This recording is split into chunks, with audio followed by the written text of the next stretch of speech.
y al Espíritu Santo.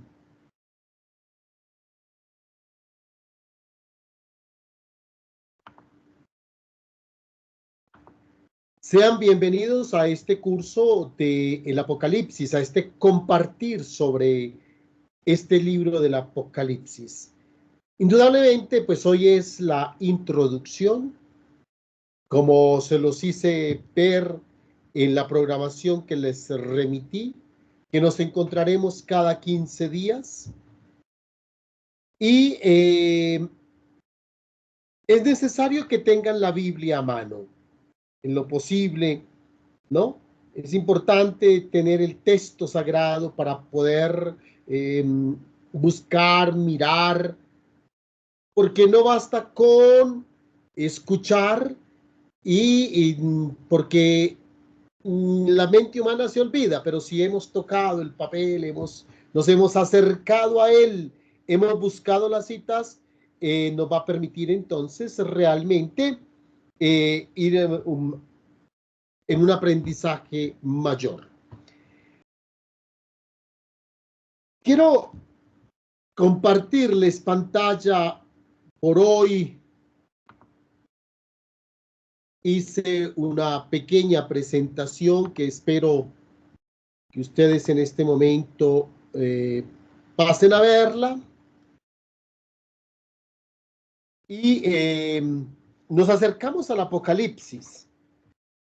Ustedes saben que el libro del Apocalipsis es el último libro de la Biblia, del texto sagrado. El libro del Apocalipsis es el libro de la revelación de la victoria de Jesús el Cristo. De eso se trata este libro. Me parece que es importante que de una vez cada uno vaya pensando entonces cómo ha concebido y qué piensa del Apocalipsis y lo vaya comparando con esto. El libro del Apocalipsis es la revelación de la victoria de Jesús el Cristo. Y en nuestro contexto, en el abordaje que nosotros vamos a hacer, vamos a descubrir en el Apocalipsis un mensaje de esperanza para la iglesia que sufre y discierne su tiempo. Quiero dedicarme unos minutos, detenerme en esta segunda premisa del abordaje del Apocalipsis. Indudablemente toda la palabra de Dios es una palabra, es un mensaje de esperanza, pero el Apocalipsis, por su mensaje en sí mismo, ya es un mensaje de muchísima esperanza. ¿Y para quién es esta esperanza? Ciertamente para la iglesia, para el colectivo creyente. Así lo vamos a descubrir en el Apocalipsis. Iglesia somos todos nosotros. Iglesia somos los bautizados. Y es un mensaje de esperanza para una iglesia que sufre persecución, que sufre pobreza, que sufre enfermedad, que sufre miles de situaciones complejas. No se trata solo de la iglesia que sufre de aquel entonces, sino para la iglesia que sufre en cualquier momento. ¿Y qué tiene que hacer la iglesia para tener ese mensaje de esperanza? ¿Qué hace la iglesia cuando sufre para recuperar el aliento que le invita a superar la dificultad? Hace un discernimiento sobre su tiempo. Y eso es lo que vamos a encontrar en el Apocalipsis. Vamos a encontrar una iglesia que está sufriendo, una iglesia que entonces se adentra en el discernimiento de lo que está viviendo para descubrir este mensaje de esperanza.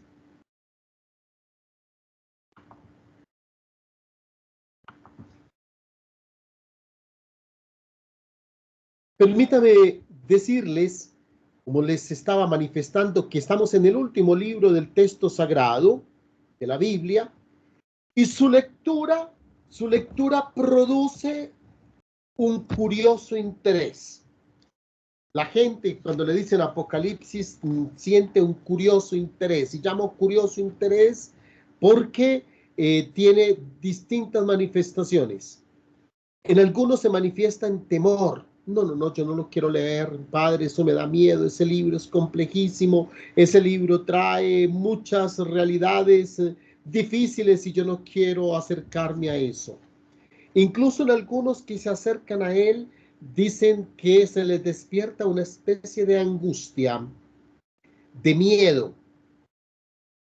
Estas son situaciones, digamos, negativas que tenemos que superar. Porque la primero, para asegurar que este es un mensaje de esperanza, es que tenemos que leer el Apocalipsis como palabra de Dios. Y la palabra de Dios, por dura que pudiese ser en el determinado momento, es siempre de esperanza. Siempre trae un mensaje positivo que nos ilumina, que nos corrige para que tengamos futuro, para que tengamos un mejor mañana. Y eso es esperanza. Entonces, no tenemos que fijar la mirada, mis queridos hermanos, sobre lo negativo, sobre lo angustioso, sobre las imágenes, digamos, casi bestiales que podríamos encontrar. No, no, no. Es un curioso interés de lectura porque en otros produce una extraña fascinación. Se fascinan con el Apocalipsis, se enamoran de él, quieren desentrañar su significado y adentrarse en él. Ahora, ciertamente todo esto es por la manera como este libro presenta su mensaje. Ustedes ya, de alguna forma, un acercamiento básico, tienen un libro que en algunos puede suscitar esto que estoy diciendo. Y entonces, antes de continuar, quiero invitarlos a unos 3 o 4, quien quiera intervenir, que prenda el micrófono y nos cuente brevemente cuál ha sido su experiencia frente al Apocalipsis. Si ha sido esto de temor, de miedo, o nunca lo ha leído, nunca ha tenido interés porque qué cosa tan rara.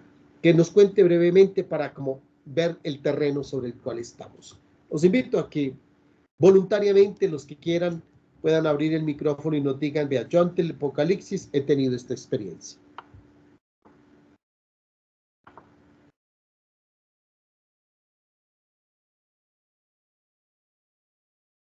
No todos al mismo tiempo porque se nos trocan las voces.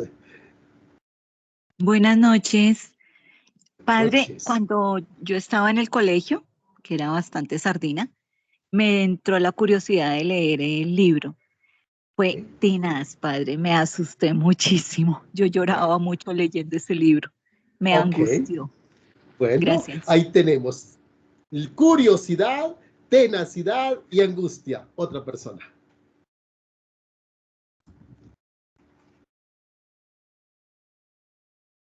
¿Sí? ¿Me escuchan? Sí, sí, claro. Bueno, la hermana Alba, Ok, hermana. para mí la experiencia en un principio también fue como de rechazo hacia ese libro. O sea, no lo encontraba como algo fundamental.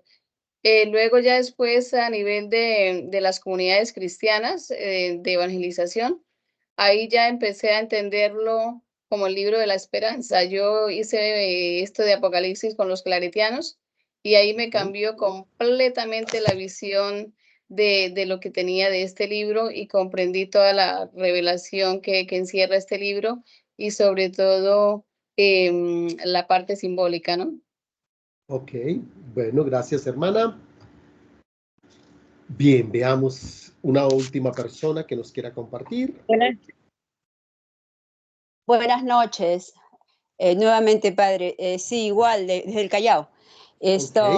Igual, joven, también leí la parte del Apocalipsis y la verdad que me entró mucho temor y lo dejé de leer.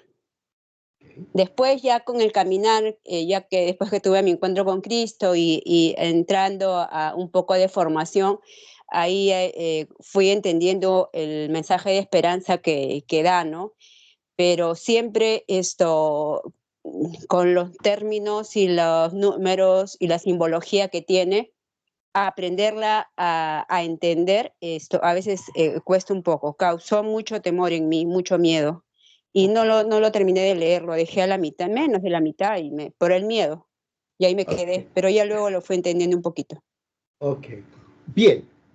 creo que entonces, como estábamos diciendo, pues es un libro que por su fascinación es misterioso en el sentido que pareciera esconder grandes secretos y que su interpretación no resulta fácil, no es fácil, sobre todo para los que no tienen experticia en el texto bíblico.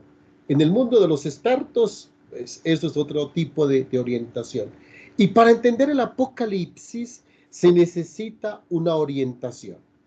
Y eso es lo que queremos a través de este compartir, de estos encuentros, brindarles como las herramientas básicas para que tengan un acercamiento fructuoso, un acercamiento que les facilite comprender el misterio que tienen en manos. Y por eso, lo primero que les invito es a que no tengan miedo a abrir el Apocalipsis, ¿no? A que tengan su Biblia ahí abierta y a mirarlo y a tocarlo y a saber que es un libro que tiene la facilidad de comunicarnos el mensaje de Dios, de dejar que Él nos hable, espiritual, física y visualmente también. No hay que tenerle miedo porque partamos, insisto, partamos del concepto que es un mensaje revelador de Dios. Y Dios nos revela su amor. Así,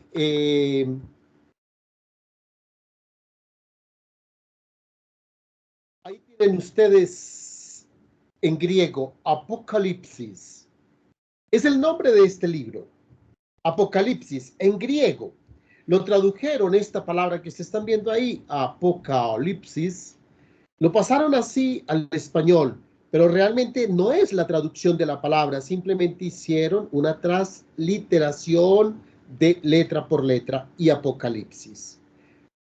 El Apocalipsis, entonces abran sus Biblias, por favor, en el versículo 1 del capítulo 1.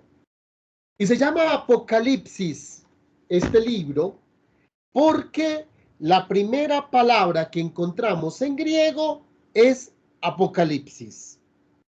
Apocalipsis Jesús Cristo. Y su Biblia debe traducirse por revelación de Jesucristo. Ese es el título del libro. Y como título, el título de una vez, entonces nos da el contenido. ¿De qué habla el Apocalipsis? De la revelación de Jesucristo. Revelación de Jesucristo. Así, Apocalipsis, este es el texto que les estoy diciendo que lean en sus Biblias. Así, Apocalipsis significa revelación. Manifestación, pueden traducir algunas versiones. Manifestación de Jesucristo, revelación de Jesucristo. Pero para nosotros, ustedes saben que revelación o manifestación es el desvelarse de Jesús, el darse a conocer. El mundo pagano piensa que esa revelación se trata de revelar cosas ocultas, cosas misteriosas, pero no. La revelación de Jesucristo este libro nos va a hablar de Jesucristo. Nos va a hablar de Jesucristo, que como ustedes notan, por la imagen que quiero acompañarles y por lo que dice el título, Revelación de Jesucristo, no se trata de cosas ocultas, sino que se trata de la manifestación de alguien que para nosotros ya es conocido, para alguien que es amado. Hemos hablado y hemos escuchado hablar de Jesús, y este libro lo que nos va a hablar y nos va a desvelar es a Jesús, nos va a mostrar a Jesús. Y nosotros decimos amar a Jesús. Entonces deberíamos tener un amor cercano a este texto porque nos va a mostrar el amado. Nos va a ayudar a descubrir a este personaje que decimos conocer muchísimo. Así, entonces, es la manifestación de Jesucristo el Señor. De Jesucristo el Señor. El contenido de todo el libro es un mensaje para la iglesia que tiene que descubrir esa revelación de Jesús, de que descubra cómo Jesús se revela, cómo Jesús se da a conocer en la historia, cómo Jesús está presente en medio del dolor y del sufrimiento.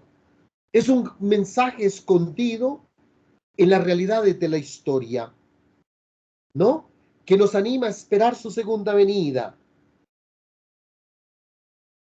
Esa primera expresión del capítulo 1, versículo 1, que ustedes han leído en sus Biblias y que les tengo aquí en esta imagen, revelación de Jesucristo, es el título del libro.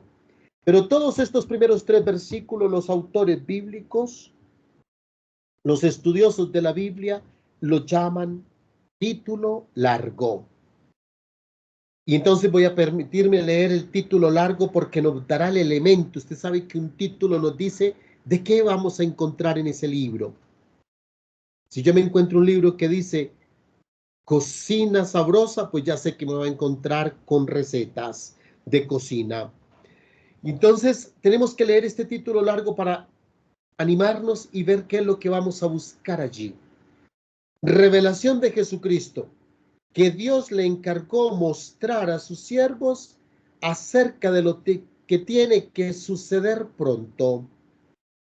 La dio a conocer enviando su ángel a su siervo Juan, el cual fue testigo de la palabra de Dios y del testimonio de Jesucristo de todo cuanto vio. Bienaventurado el que lee y los que escuchan las palabras de esta profecía y guardan lo que en ella está escrito, porque el tiempo está cerca. Descifremos un poco este título. Se nos revela a Jesucristo. Y esto pasa, ¿por qué? Porque Jesucristo le dio un encargo a sus siervos para que lo revelaran. Sus siervos, aquí se puede traducir por todo el contexto del texto, en los profetas, pero se trata de los siervos, es decir, de aquellos que ya lo aman. Esta revelación es para los que ya lo aman, para los que somos siervos. Usted y yo somos siervos del Señor, servimos al Señor. Pues a nosotros nos está dando este encargo de mostrar quién es Él. ¿Y quién es Él? ¿A quién se lo vamos a mostrar? ¿Y de qué es lo que vamos a mostrar? De lo que tiene que suceder pronto. El Apocalipsis se refiere a lo que tiene que suceder pronto, a lo que tiene que suceder hoy, a lo que tiene que suceder mañana, a lo que tiene que suceder pasado mañana. El Apocalipsis no es para revelar lo que tiene que pasar al fin de los tiempos. No, no, no. Para lo que tiene que suceder pronto. Me explico. El Apocalipsis me dice, revele, manifieste, cuente quién es Jesús, para que usted se dé cuenta que cuando una persona lo acepta, prontamente se convierte. Si no lo acepta, está como muerto. Pero eso no es para el fin de los tiempos. Eso es para el hoy, para lo que tiene que suceder pronto, para lo que está viviendo la iglesia que recibe el Apocalipsis, para lo que estamos viviendo nosotros hoy. ¿Qué es lo que tiene que suceder pronto? Que ustedes anuncien a Cristo y que vean cómo la gente se convierte. Que ustedes vean cómo hay gente que se opone al anuncio del Evangelio. Y eso no es para el fin de los tiempos. Ese es el pan de cada día. ¿A través de quién lo da a conocer? Lo dio a conocer enviando su ángel a su siervo Juan. Esta es una visión, un mensaje. Aquí no dice que es una visión, sino es un mensaje que se le dio a conocer a Juan y le da dos, si se quiere, dos títulos, el cual fue testigo de la palabra de Dios, de la palabra encarnada de Jesús y del testimonio de Jesucristo de todo cuanto vio. Por lo tanto, muchos piensan que se trata de Juan el apóstol, testigo de la palabra de Dios, ¿no? Y testigo del testimonio de Jesús. Lo vio. Y estamos invitados nosotros con esta revelación en el Apocalipsis a ver a Jesús también como Juan. El libro está destinado para ser leído en voz alta y que otros lo escuchen. Hablaremos de este tema en uno de los encuentros en la categoría de la intérprete eclesial. Por eso aquí este último versículo dice, bienaventurado el que lee. es decir, el que lo proclama, el lector, no solo en una liturgia eucarística que lee el texto, sino bienaventurado el lector que en un grupo dice, vamos a escuchar este texto, y comienza a leerlo en voz alta. Y bienaventurados los que escuchan esas palabras. Es un texto para ser leído en comunidad por parte de un lector y escuchado por parte de la comunidad. Y dice, las palabras de esta profecía. Quiero insistir en este título, que recuerden que profecía no es adivinar el futuro. Profecía no son brujos adivinando el mañana, ni magos adivinando el fin del mundo. Eso no es profecía. Profecía es anunciar a Dios y denunciar el pecado. Entonces el libro nos habla de esto, de cómo tenemos que anunciar a Dios y cómo tenemos que denunciar el pecado. Más aún, el libro mismo nos anuncia a Dios y nos denuncia en nosotros. Nos hace ver cuál es el pecado que nosotros tenemos. Bienaventurado además los que guardan lo que está escrito en este libro, porque el tiempo está cerca. Es decir, si yo lo escucho y veo esta presencia de Dios que me ilumina y que me hace ver el pecado, y guardo ese mensaje de salvación en mi corazón, lo guardo en mi vida, lo pongo en práctica, entonces el tiempo está cerca. Es decir, el tiempo de la victoria de Jesús está cerca. Porque recuerden que les dije que este libro, ya en el título anterior de las premisas, habla de la victoria del resucitado. Entonces el tiempo está cerca, es que pase lo que pase, el resucitado vence. Este es el título largo, sobre el cual, insisto, tenemos que tener entonces claridad para no comenzar a pensar que el Apocalipsis nos va a revelar el fin del mundo o nos va a decir de qué va a pasar dentro de 1000 años. No, el Apocalipsis nos revela cómo hay que manifestar a Jesús, cómo darlo a conocer, siendo testigos de su palabra y testigos de cuanto Él ha hecho en nosotros, y eso nos hace bienaventurados, felices, dichosos, porque leemos o porque escuchamos esta palabra que nos lleva a la salvación, y esa salvación no es para cuando nos muramos, sino que el tiempo está cerca, el tiempo de conversión, el tiempo de cambio, el tiempo de una vida nueva, de una criatura nueva, ya comienza aquí. Este es el título. Y entonces desde este título tenemos que leer todo el libro del Apocalipsis. Insisto, no hay que ir a buscar allá. Entonces, lo que no se nos ha perdido, porque estaríamos cometiendo un abuso contra la palabra. Recuerden ustedes que Apocalipsis significa revelación.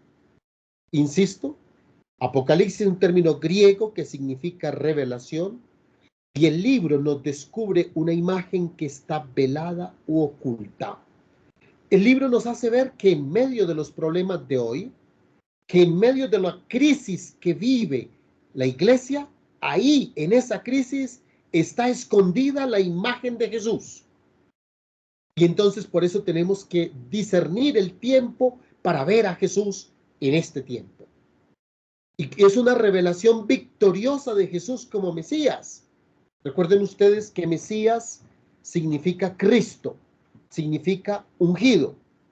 Mesías, ungido, Cristo son sinónimos. Mesías en hebreo, Cristo en griego y ungido, pues la traducción al español.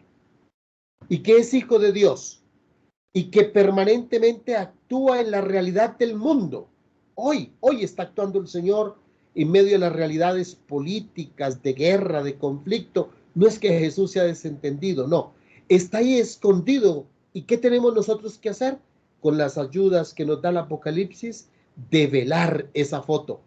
Podríamos decir, no sé si todos o alguno tiene experiencia de cómo se tomaban las fotos en la antigüedad o las fotos que eran automáticas, no las llamaban automáticas, ya ni me acuerdo cómo eran que las tomaban, y sacaban la foto y tenían que soplarla para que en unos 3, 4 minutos comenzara a aparecer la imagen.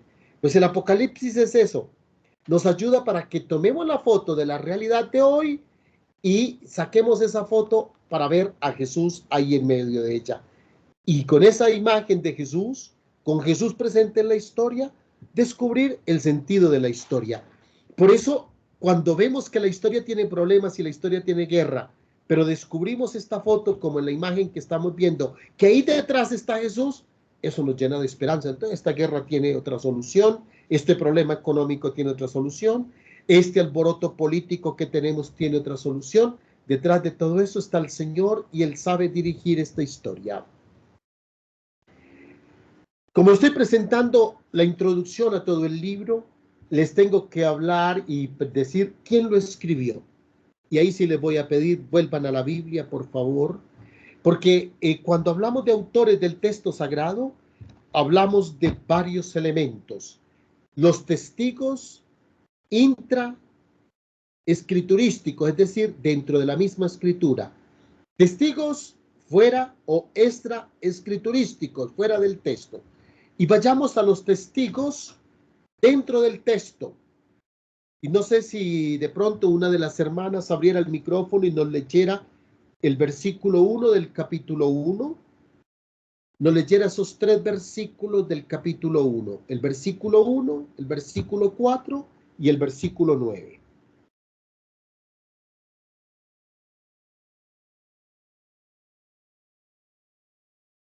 Esta es la revelación de Jesucristo. Dios se la dio para enseñar a sus servidores lo que va a suceder pronto. El versículo 4. Juan, a las 7 iglesias de Asia. Reciban gracia y paz de parte de aquel que es, que era y que viene, y de parte de los 7 espíritus que están ante su trono. Versículo 9.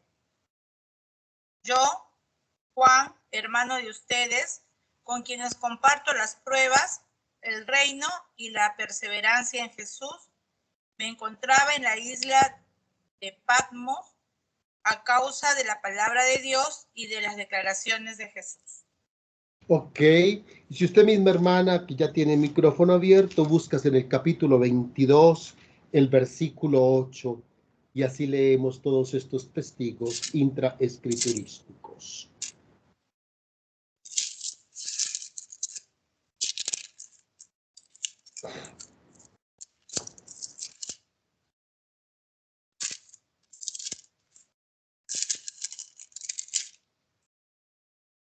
Versículo 8, ¿no? Sí. Yo, Juan, vi y oí todo esto. Al terminar las palabras y las visiones, caí a los pies del ángel que me había mostrado todo para adorarlo. Ok. Miren ustedes que el testigo de la escritura, tanto en el versículo 1, versículo 4, versículo 9 y el versículo 8 del capítulo 22, llama al autor Juan. Juan a las 7 iglesias. Versículo 9, yo Juan, su hermano y compañero. Y el versículo 28, yo Juan fui el que vi todo esto. El testigo escriturístico llama al autor de este libro, lo llama Juan. No nos da otras clarificaciones de cuál Juan se trate. Algunos piensan que quizás lo pudo haber escrito Juan el apóstol, el mismo autor del 4º evangelio, y que lo escribe después de escribir el 4º evangelio y de haber escrito las 3 cartas. Entonces estamos en una época tardía, por lo cual algunos cuestionan si se trataba de este Juan. Otros autores piensan que gran parte del Apocalipsis, en los núcleos centrales, los escribió Juan el apóstol, pero que fue completado por personas, por miembros de su círculo cercano, sus amigos más cercanos, más íntimos, que le habían escuchado contar oralmente todas estas historias, que le habían escuchado hacer reflexiones al respecto, y entonces algunos autores piensan que el Apocalipsis puede ser de lo que ellos llaman el círculo joánico, es decir, personas muy cercanas a Juan, y que ellos ponen por escrito lo que le habían escuchado a Juan. La tradición de la iglesia siempre y desde siempre ha asegurado que el autor es Juan, el mismo autor del cuarto evangelio. ¿Cuándo lo escribió? La escritura, les dije que debe ubicarse después de la escritura del evangelio y de las tres cartas, y entonces la mayoría de los autores coinciden que debió haberse escrito entre el año 90 y el año 100. Muchos prefieren hablar del año 95 al 98 o un poco antes, 90 al 95. Es importante tener presente el contexto histórico que se vive en el imperio, en esas tierras, en estos años. Porque como ya les dije, el Apocalipsis es un mensaje que lee la historia, que lee el presente para descubrir a Jesús. Tenemos que saber cuál era la realidad de ese momento para luego cuando leamos el Apocalipsis decir, ah, claro, está leyendo esto que está pasando. Lo primero es que del 81 al 96 gobernó Vespasiano. Este emperador que exigió ser adorado como Dios, que lo llamaran Señor y Dios.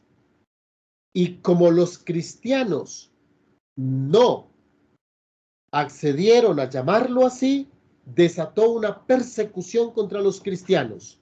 Entonces la iglesia en la que se escribe el Apocalipsis y la iglesia para la que se escribe es una iglesia que está siendo perseguida y es una iglesia en la que en los últimos años ha habido muchísimos mártires. Sus calles, sus casas han sido bañadas con la sangre de cristianos, perseguidos, de hambre. Ya lo escuchamos nosotros en el versículo 9 que el mismo autor, Juan, nos dice dónde lo escribió. Nos dice, me encontraba yo en la isla de Patmos por causa de la palabra de Dios y del testimonio de Jesús. Es decir, por yo hacer lo que Jesús dijo, que anunciara la palabra y que diera testimonio de la resurrección de Jesús, fui exiliado, fui hecho preso y fui exiliado en una isla, en la isla llamada Patmos. El mismo autor está viviendo en carne propia la persecución. Y entonces, aquí les voy avisando y les voy dando notas. El autor no puede decir, el imperio nos persigue. El autor tendrá que decirle a la iglesia, el imperio nos persigue, con una imagen que si esa carta o ese escrito cae en manos del imperio, no tengan elementos con que acusarlo o acusar a la iglesia. Y entonces dirá, surgió una bestia de 4 cabezas y esta bestia devoraba a los cristianos. Los que lo leen ya saben, esta bestia es el imperio, pero es porque le ha dado unas claves para entender qué es el imperio. Entonces, lo primero que tenemos es un contexto de persecución, lo cual obliga a hablarle a una iglesia perseguida, martirizada y viviendo muchísimo dolor, y le habla en clave. Pone toda su enseñanza cifrada en clave y les va dando como pistas de cómo tiene que interpretar. Segundo, las relaciones con el judaísmo no eran fáciles. Recuerden ustedes que estamos aquí en los años 90, 100, y el cristianismo nace como si fuera una secta judía, pero a partir del año 70 hubo una pelea fuerte entre los cristianos y los judíos y nos separamos. Los judíos pidieron o impusieron la pena de no poder dejar a alguien que siguiera a Cristo entrar en la sinagoga. Y entonces estos años que siguen al año 70 y todavía más hasta el año 120, un poco más adelante, va a haber un gran problema y es cómo nos diferenciamos unos de otros y qué es lo propio de cada uno. Y había acusaciones, persecución.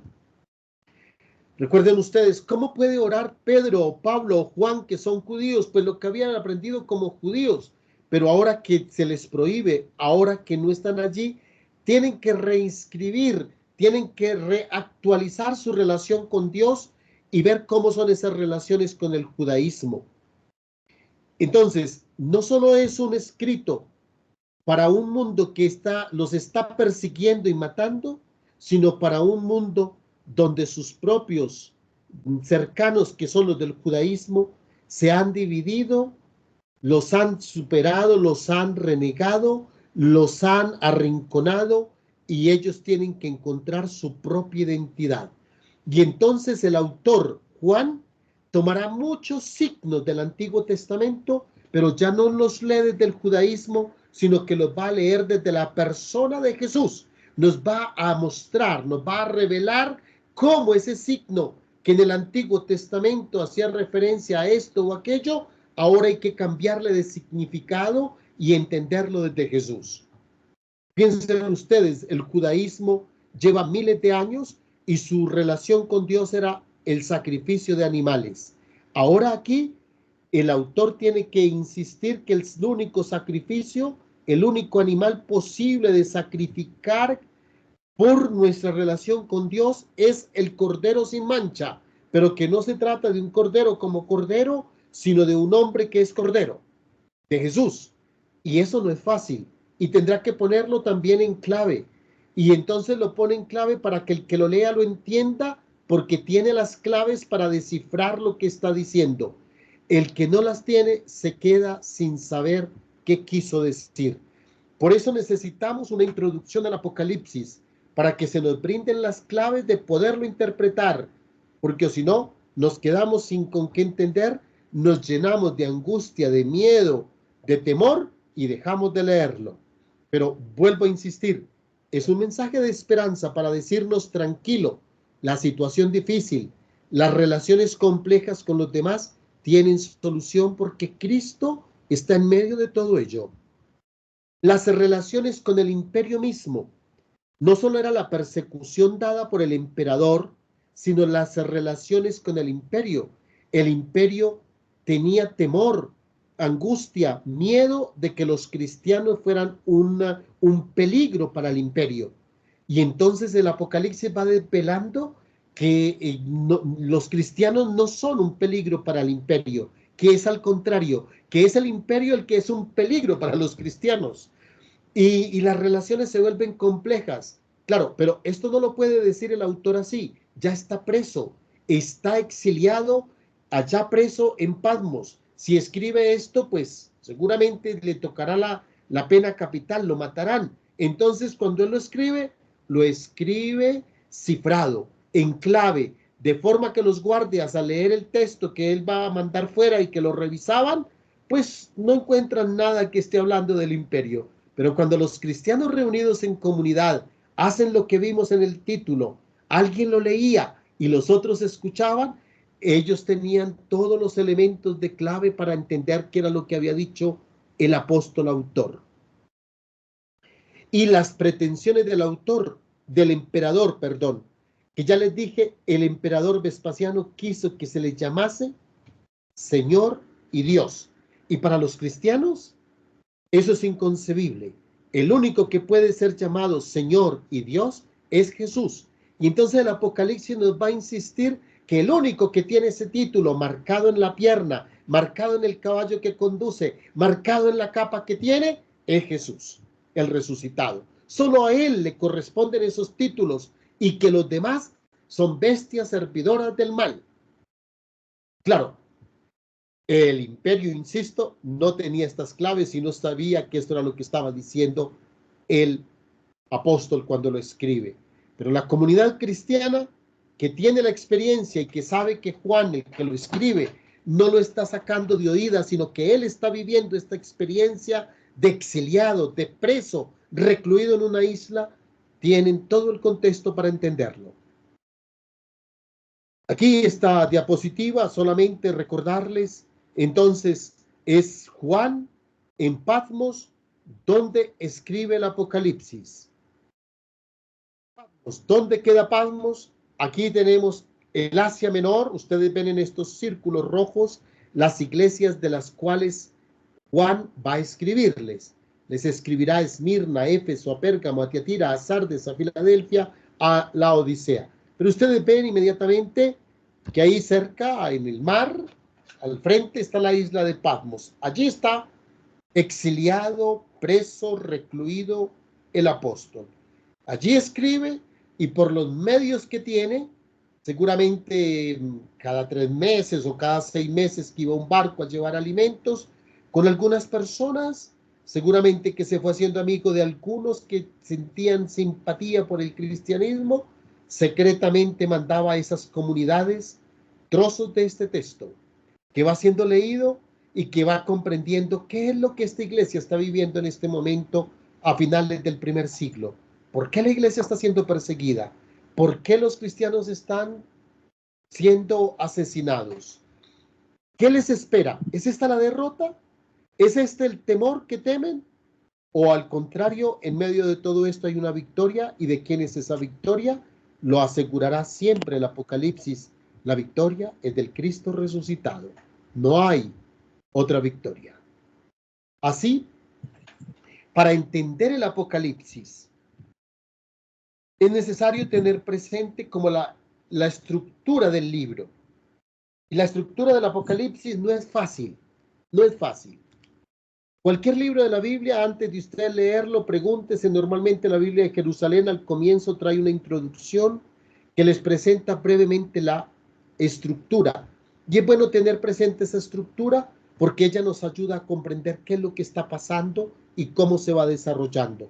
Una estructura amplia, grande, sería estas 4 partes. Una introducción y una visión inaugural en el capítulo 1. Y esa visión inaugural va a estar presente a lo largo de todo el texto del Apocalipsis. Por lo tanto, es necesario descifrar cuidadosamente esa visión inaugural. Hay que descifrarla para poder entender qué pasa cuando vuelve a hacerse mención capítulo tras capítulo. En el capítulo 2 y 3 hay un septenario de cartas que Juan dirige a las iglesias que ya les mostré. Ahí están las 7 cartas que les dirige a la iglesia, para ayudarles a entender la historia que están viviendo. ¿Qué está pasando? Y cómo hay que mirar esa historia para descubrir que ahí está Jesús, que no los ha abandonado y que Jesús es la esperanza porque es el vencedor. Del capítulo 3 al capítulo 22, es decir, el grueso del libro, se conoce como las visiones proféticas. Insisto, ¿qué es una visión profética? Es una forma en que el autor desarrolla y dice, vea, esta visión la tuve, pero es una profecía. Así tenemos que anunciar a Dios, así denunciamos el pecado para que el tiempo sea cerca, se manifieste el amor de Dios. Y luego unos pocos versículos que es el epílogo, el final. No obstante que esta grande presentación, esto es como lo tengan presente, antes de pasar, el Apocalipsis insiste mucho en el número 7, porque ustedes, bueno, no solo en el 7, pero ya que ustedes aparecen capítulos 2 y 3, septenario, 7 cartas. Y es que el 7 significa plenitud, totalidad. Entonces, son 7 cartas a las iglesias, como dijera, es la plenitud de las cartas a la plenitud de las iglesias.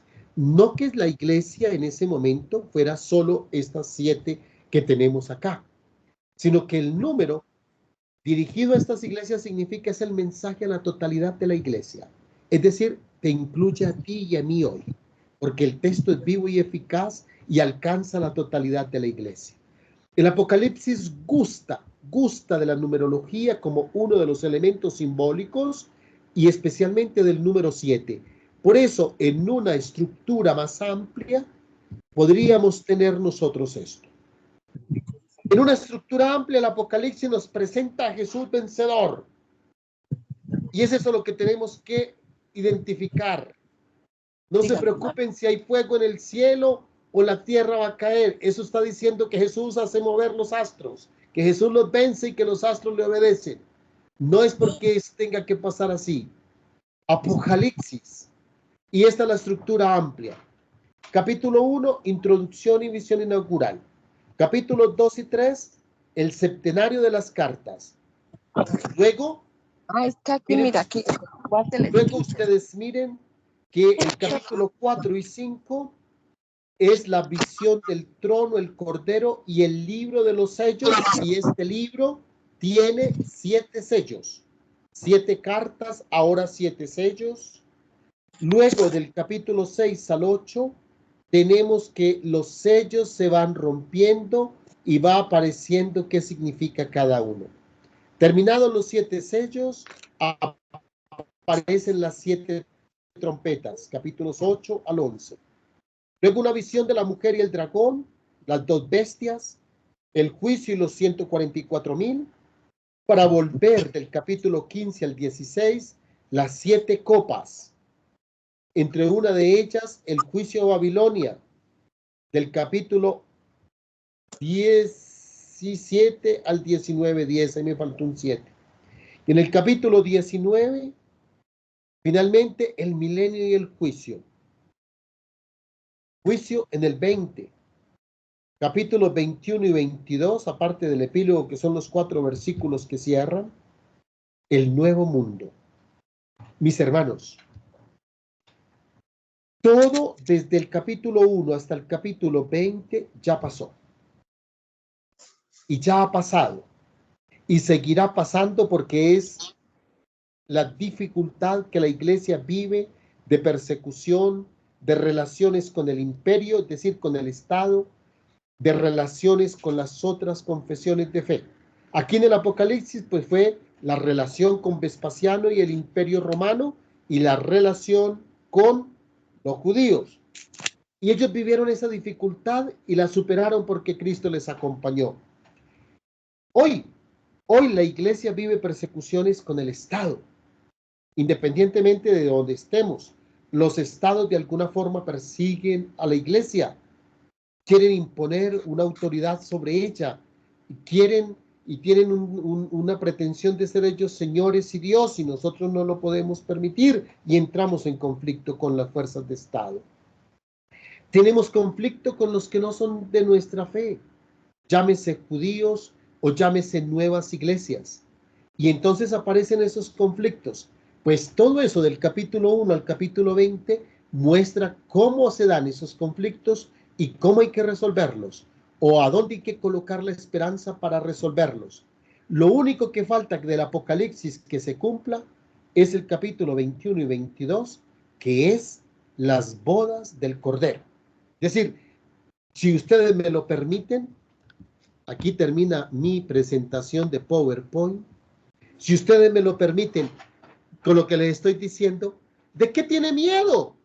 De los capítulos 1 al 20, si todo lo que dice allí usted ya lo ha vivido. Hay guerras, hay mártires, a la iglesia se le persigue, se te dice en un apostolado, por aquí no puedes venir, hay fronteras invisibles, tienes que cerrar a tales horas e irte, y el otro te dice, no, es que la plata que tienes que darme un impuesto porque si no, no te dejo operar, y el otro te dice, no, es que esta cebolla que valía 20 pesos ahora te va a valer 500 pesos. Y entonces el Apocalipsis dirá que es el caballo del hambre, el caballo de las injusticias. Eso los están viviendo ustedes en sus apostolados. Entonces, ¿de qué les da miedo si ya llevan tiempo viviéndolo? Y no solo viviéndolo, sino también descubriendo que en medio de sus dolores está Jesús, secreto, misterioso. Y que lo único que falta para que se cumpla son los capítulos 21 y 22, y que son las bodas del Cordero. Es lo más hermoso que va a pasar. Entonces, ¿cuál es el miedo? Yo lo que tengo es esperanza que llegue ese momento. Lo que sí tenemos que asegurarnos es tener el traje para esa boda, ¿no? ¿Y cómo nos confeccionamos el traje? Capítulos del 1 al 20 nos dirán que viviendo la vida cristiana en medio de todos estos problemas y teniendo firme la palabra de Dios y el testimonio de Jesucristo, tenemos el traje como lo tuvo Juan. Y Juan está preso, pero está feliz de irse al encuentro y a las bodas del Cordero. Hermanos, nosotros no estamos presos. Vivimos la persecución, sí, pero a Juan le tocó un poquito más duro cuando está escribiendo esto. Nosotros estamos en otra condición. Entonces noten ustedes que si yo ya veo el Apocalipsis desde esta perspectiva, es otro cuento. El Apocalipsis no me está describiendo lo que va a pasar dentro de 50 o 1000 años. El Apocalipsis me está describiendo lo que está pasando hoy. Hoy. Describió lo que pasó en el primer siglo con la iglesia. Problemas con el imperio, problemas con los de otra fe. Problemas incluso al interno de la iglesia. Lo vamos a ver. Y entonces esas cosas pasan hoy. Hoy tenemos, de acuerdo, cada uno tiene sus problemas con el imperio, llámese Estado, liberal o de derecha, o de izquierda, o conservador, o verde, o amarillo, o azul, todos de alguna forma expresan siempre ese tipo de realidad de afrontar contra la iglesia. Llámese, si uno pensara en la historia, por ejemplo, de Colombia, porque creo que la mayoría son de Colombia, pero hace unos últimos años ha habido varios intentos de poner impuesto, ha habido varios intentos de controlar todo lo que la iglesia hace, se creó la política pública de libertad religiosa para darle poder a las otras iglesias y en una cierta actitud en contra de la iglesia católica. Entonces, problemas con el Estado no son ausentes, ¿no? Problemas con los demás tampoco. Esto es lo que vamos a descubrir en el Apocalipsis, un texto precioso, y quiero todavía precisarles, entonces, que el Apocalipsis pertenece a una escuela. Es el único libro, bueno, quizás el único en el sentido preciso, el único libro cuyo género literario coincide con el título del libro, porque su género literario es Apocalipsis, y se llama Apocalipsis, revelación de Jesucristo. Y la apocalíptica fue un género literario que floreció, no es el único libro en Apocalipsis, no. Hay otros libros apocalípticos en el texto bíblico, solo que no tienen por título Apocalipsis, porque este es el único libro que, de acuerdo al género literario, se llama igual que el género literario. En cambio, a los otros les pusieron nombre. Del Antiguo Testamento tenemos un libro apocalíptico que es el libro de Daniel, pero como le pusieron Daniel, pues nadie dice el libro de los profetas Daniel. No, es un libro de Apocalipsis, es un libro apocalíptico.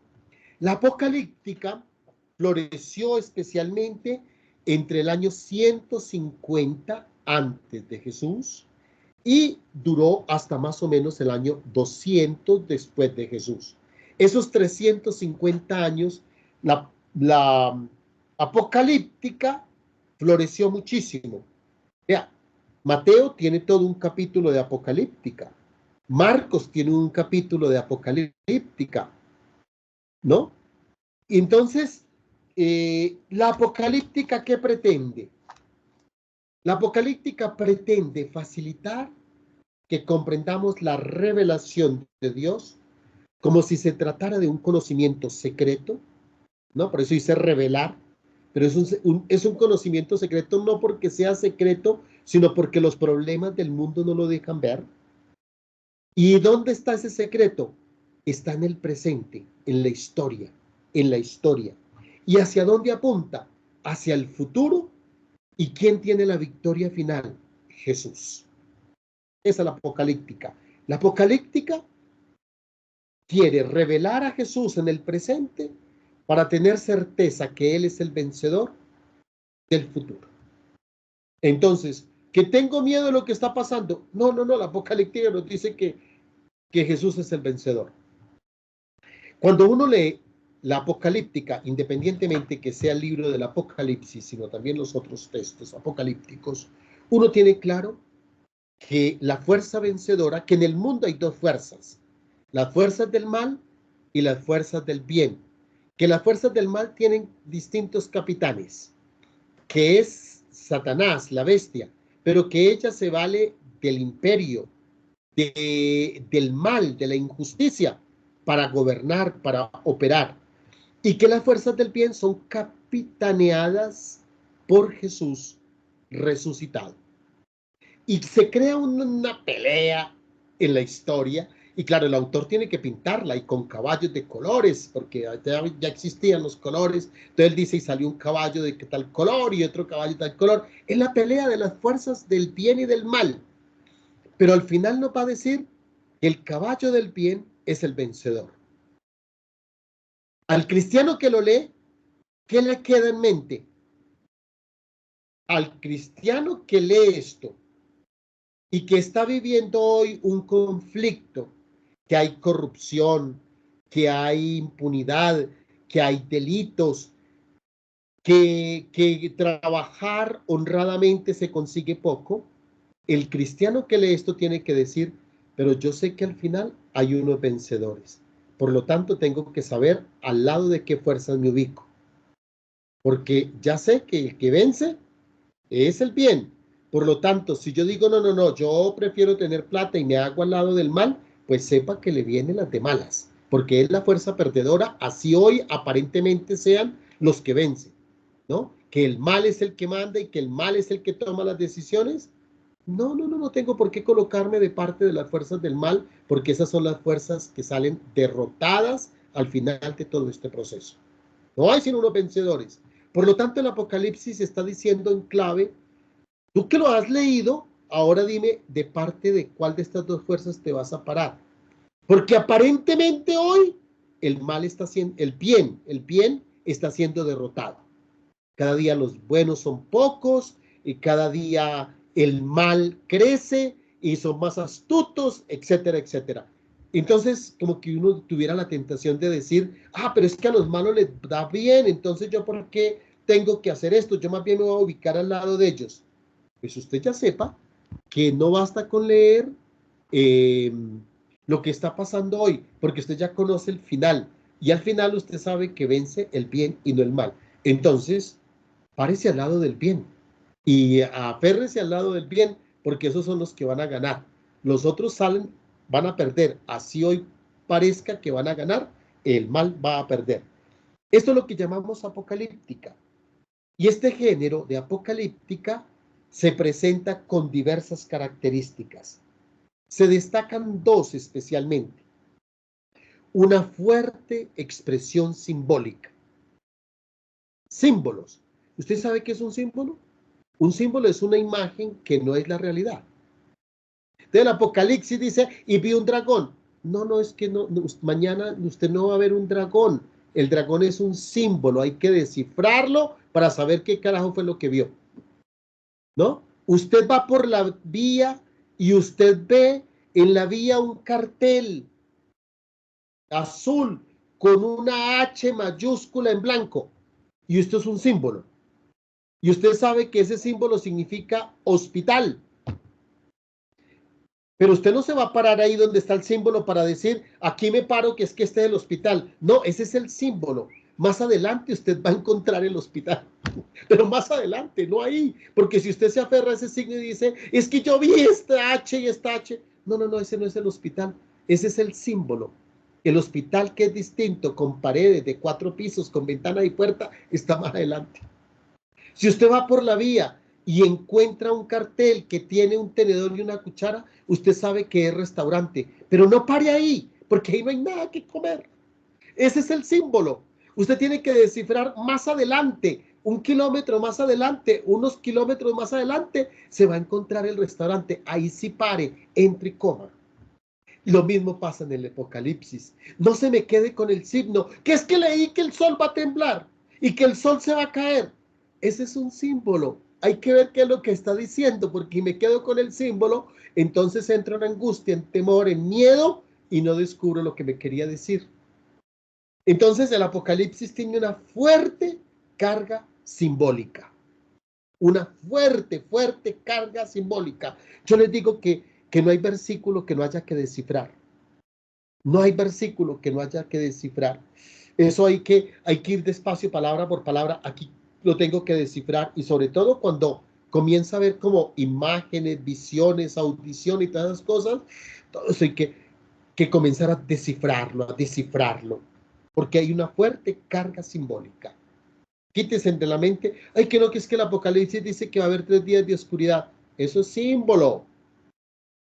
¿Qué estará diciendo? Habrá que descifrarlo, no se me quede ahí en la oscuridad de los 3 días, porque el Apocalipsis no tiene ninguna intención de escribir directamente lo que va a pasar. Todo lo escribe en clave para que se descifre. Y otro, esa fuerte carga simbólica está elaborada cuidadosamente hasta el artificio, ¿no? Eso tiene detalles, es artificiosa, detalle sobre detalle. Es decir, lo que estoy intentando decir es que esa fuerte carga simbólica está hecha de una capa, de otra, de otra, de otra, de otra, de otra, para decir una sola cosa. Es una fuerte carga simbólica elaborada artificiosamente, y entonces nos da un detalle para que yo tenga un dato, y nos agrega otro para que yo le sume ese dato, y otra para que yo le sume ese dato, de forma que sea inevitablemente descifrada y no haya posibilidad de error. Porque me dio 5 claves para decirme lo mismo, para decirme que Dios vence, que Dios es el autor de todo y que Dios es el que va a juzgar todo. Dice, vi un trono y en el trono 24 ancianos, y los ancianos se postraban. Sí, porque es que el que manda, el que está sentado en el trono, y tenían coronas. Claro, porque es que tiene que ser un rey el que gobierne, no va a gobernar cualquiera. Y va cargando el símbolo, lo va cargando de expresiones, lo va haciendo denso, da un detalle, da otro detalle, da otro detalle, da otro detalle, da otro detalle, de forma que la suma de todos esos detalles a usted le quede clarísimo, clarísimo de que no se trata de otra persona distinta a Dios, Rey del universo. Pero eso tenemos que ir aprendiéndolo un poco a poco, ¿no? Esta es una introducción. Y entre otras características, en esa carga simbólica, para que sea carga simbólica, hace uso del color, de la cromatía. Lo explicaré en otro encuentro, solo de aquí en la introducción tengo que decirlo. Entonces, echará mano de los colores y pintará caballos verdes, azules, rojos. Y uno dirá, yo nunca he visto un caballo verde, pero bueno, aquí el autor sí tuvo posibilidad de pintarlo. Pero ¿qué es lo que está diciendo con el color? El color significa otra cosa, como la H blanca significa hospital, porque si fuera una H roja, yo no sé qué significaría. Hecatombe, yo no sé qué cosa, pero danger, bueno, ¿no? Los colores significan, el autor no tiene reparo en hacer uso de la cromatía. No tiene reparo en hacer uso de las imágenes stereomorfas, de imágenes de Dios y del mundo, las mezcla, y entonces le dice a usted que vio una persona con animal, con cabeza de león y patas de cristiano. Y uno dice, pero este está haciendo unas imágenes que si usted pone y las pinta, uno dice, esto lo que vio fue realmente una monstruosidad, pero es que no es la imagen lo que está viendo. Es el símbolo que me tiene que ayudar a descifrar qué es lo que está viendo. La numerología, ya les dije, usa mucho la numerología, los números. Y lo otro, por lo que se cuestiona si es Juan o no, es que la apocalíptica le gusta la atribución pseudonímica. Y la pseudonimia es atribuir una obra a una persona importante para que la crean. Yo escribo algo pseudonímico y no voy a decir lo escribió Jorge. No, yo digo esto lo escribió el Papa Francisco. Y todo el mundo le come cuento. Como ayer o antier alguien me mandó una cadena. Qué padre, qué bueno que el cardenal Luis José está haciendo una cadena de WhatsApp para que oremos por Colombia. Y a lo que yo la miré le dije, no, mamita, es más auténtica una moneda de cuero. Eso es falso, pero pues eso es pseudonimia. La persona que la manda no va a decir que es suya, nadie le va a creer, pero si dice cordialmente, atentamente, Cardenal Luis José, pues todo el mundo dice, ay, tan bonito el cardenal, y le comen cuento. Entonces, esa es la pseudonimia. Entonces, muchos dicen que el Apocalipsis, cuando insiste, yo Juan, realmente que lo escribió fue el círculo joánico, pero pues se lo atribuyeron a Juan porque había que creerlo, pero nosotros no vamos a pelear por eso. Escrita por Juan, bien sea el apóstol o otro Juan de la primera comunidad cristiana que tuvo esta visión, algunos lo llaman el presbítero Juan, u otro, el círculo joánico, a nosotros, perdónenme que lo diga así como un poco groseramente, a nosotros poco nos importa. Lo que nos importa es que eso es palabra de Dios y nos está revelando a Jesús, cómo actúa en la historia para salvarme. Que lo haya escrito el uno o el otro, pues Dios le dio esa gracia. Y si fue Juan, el uno o el otro, bendito sea el Señor, que nos llegó hasta nosotros.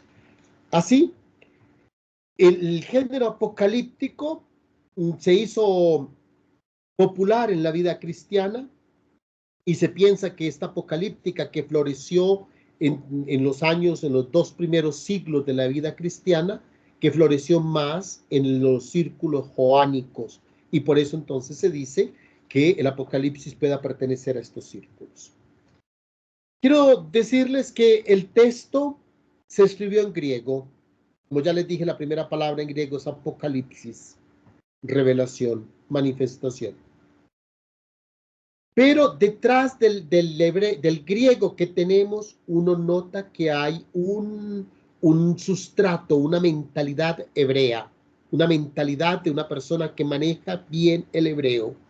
Por eso muchos autores dicen, indudablemente fue Juan, porque él era hebreo, sabía el hebreo, después aprendió el griego, escribe en griego, pero pensando en hebreo. Esta literatura le gusta de un estilo repetitivo. Repite mucho las cosas. Es muy repetitivo. Muy repetitivo.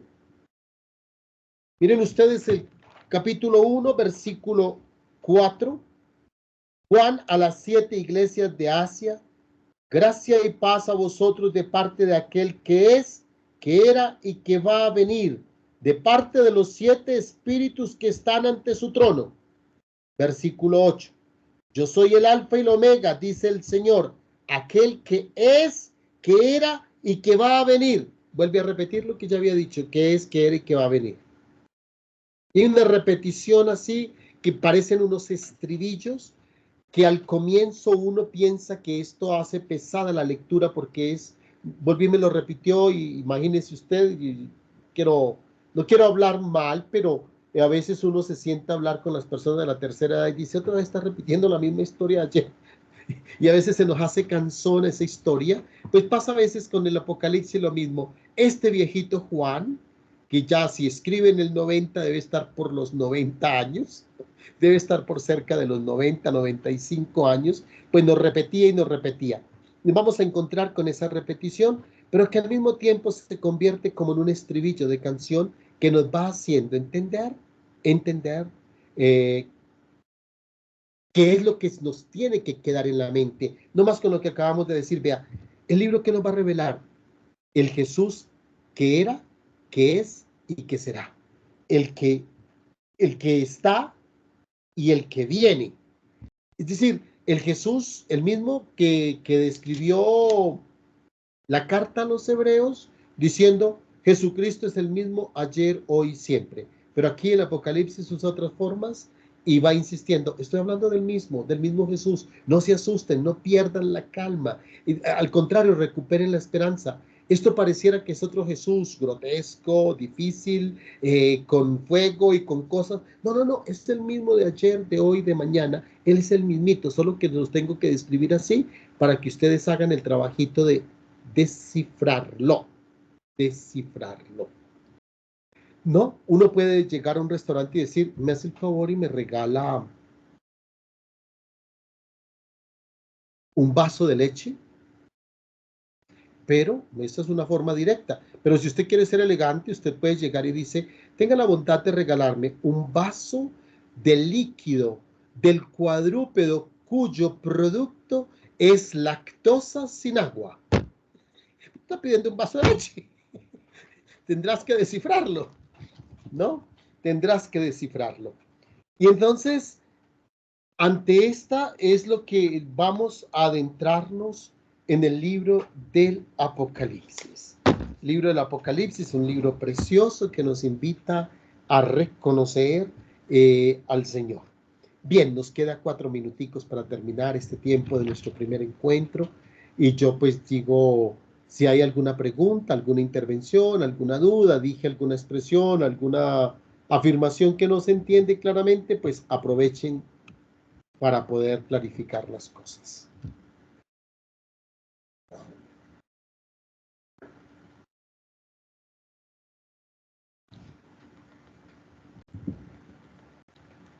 Recuerden que si van a hablar, me deben abrir el micrófono.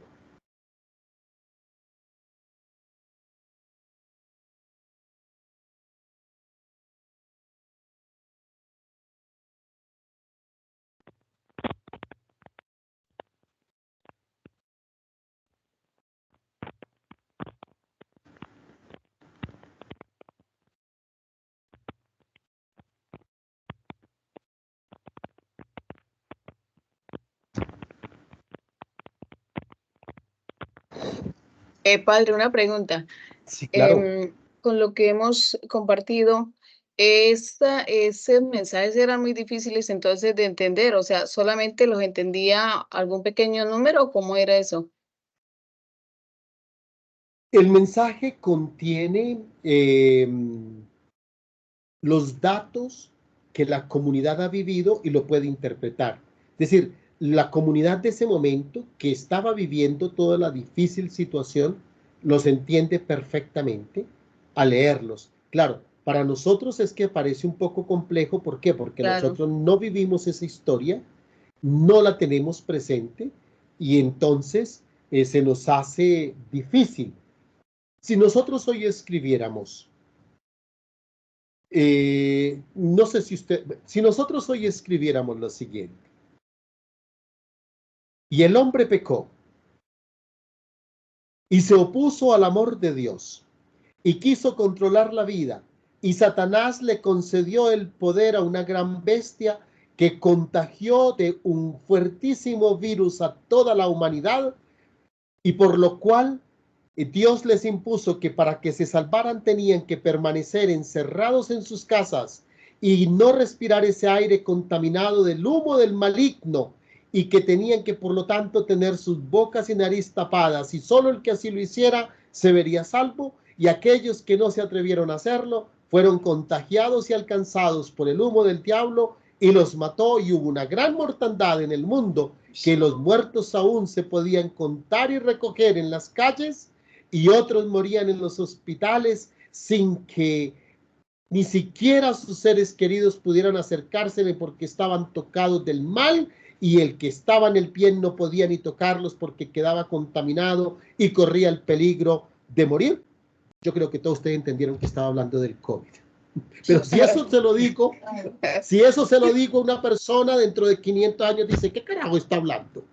Por ¿Y eso. eso qué era? ¿No? Pero yo creo que ninguno de ustedes quedó por fuera de decir, el padre está hablando del COVID. Está hablando del COVID. Nunca dije COVID, pero queda evidenciado, ¿no?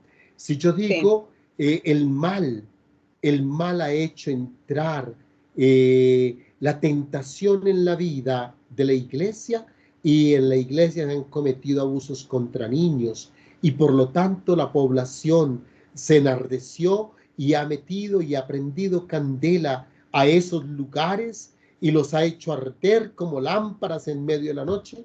Yo creo que los que escuchan noticias están diciendo, ahora entiendo que está hablando de Chile con todos esos casos de abuso, y que el pueblo se enardeció y quemó un montón de iglesias, ¿no? El que ha vivido el dato Lo histórico, el sabe. que vive la historia, sabe de qué le están hablando.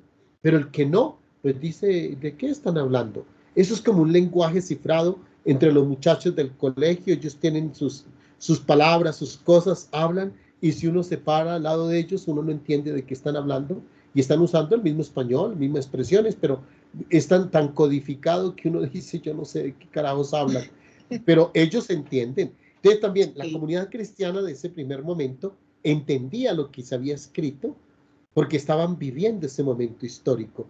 Nosotros tendremos que ir despacio recordando la vida histórica y diciendo, esto se refiere a esto y aquello. Cuando vamos adquiriendo dominio de ello, entonces vamos adquiriendo claves para ir interpretando correctamente. Bien, Gracias. con gusto. Bien, si alguna otra pregunta.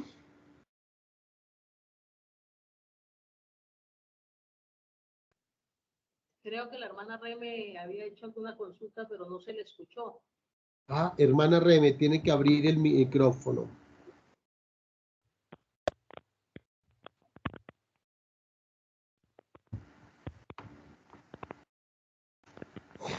Nuevamente está intentando hablar Reme, pero no se le escucha.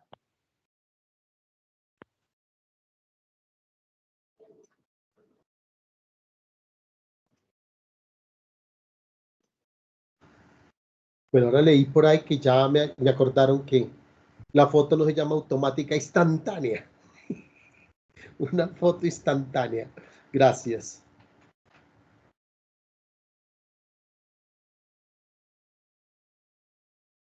Pues padre, yo creo que con la intervención que los aportes se nos ha dado hoy, aquellos que de pronto pensamos eso, que un libro terrorífico, el Apocalipsis, pues empieza a cambiar la visión, ¿no? Sí. Sí, yo creo que en el aprendizaje de la vida cristiana y sobre todo en Biblia y sobre todo en el Apocalipsis, tenemos que deconstruir, sacar ese imaginario que tenemos, esos miedos, esas angustias y comenzar a cambiar el chi y decir, no, es un libro precioso, me habla de la victoria de Jesús, me muestra cómo en el mundo la iglesia vive persecución, dolor, sufrimiento, pero el que vence es Jesús, el que vence es la fe. Entonces es un libro de esperanza, porque me muestra el camino de la victoria, el camino de la victoria.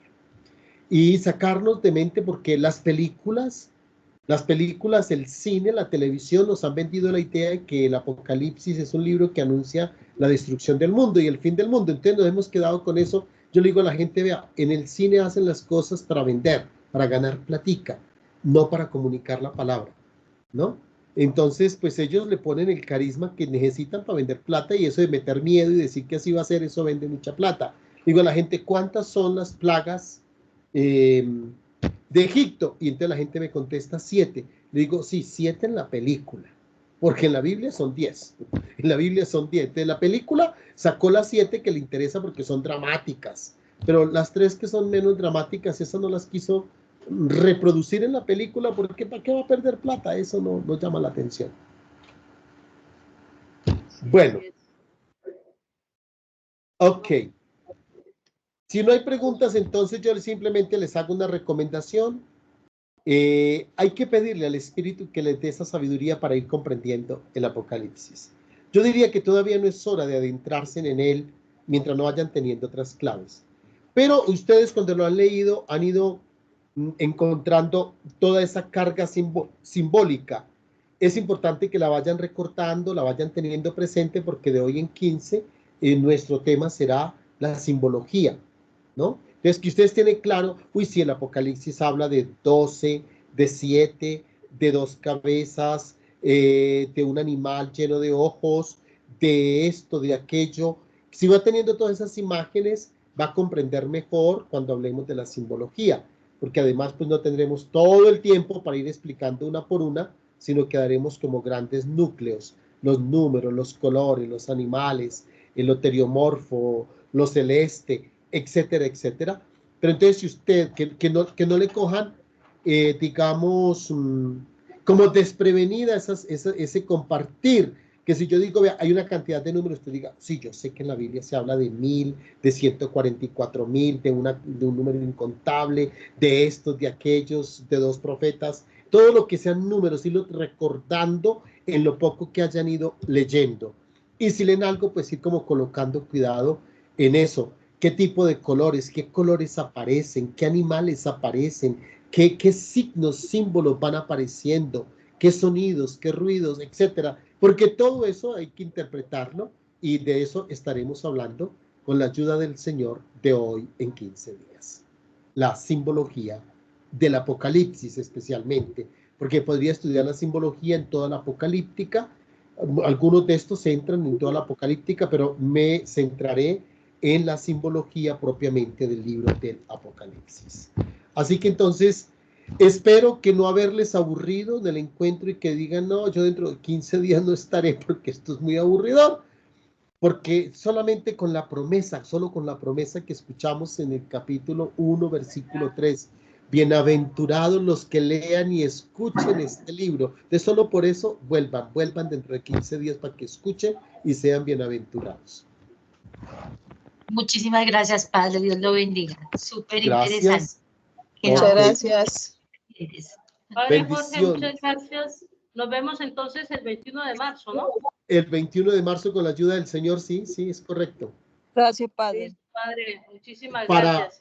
Ya que se están despidiendo y como ya es cercano a todas las mujeres de esta charla, de esta conexión, les mando un abrazo inmenso en el Día de la Mujer, mañana en el Día de la Mujer, pero desde hoy Ya les doy un abracito, que el Señor les bendiga, que el Señor las consienta, que el Señor las llene de grandes bendiciones y que les conceda aquello que sus corazones estén necesitando para ser felices y para salvarse. Un feliz día, mujeres. Amén. Gracias por su presencia en la iglesia. Gracias. Muchas gracias, padre. Buenas noches a Gracias, todos. padre. Gracias, hermano. Buenas noches. Buenas noches para todos. Dios los bendiga. Gracias. Y gracias, Padre, Dios le bendiga. Muchas gracias por todo. Gracias, Padre.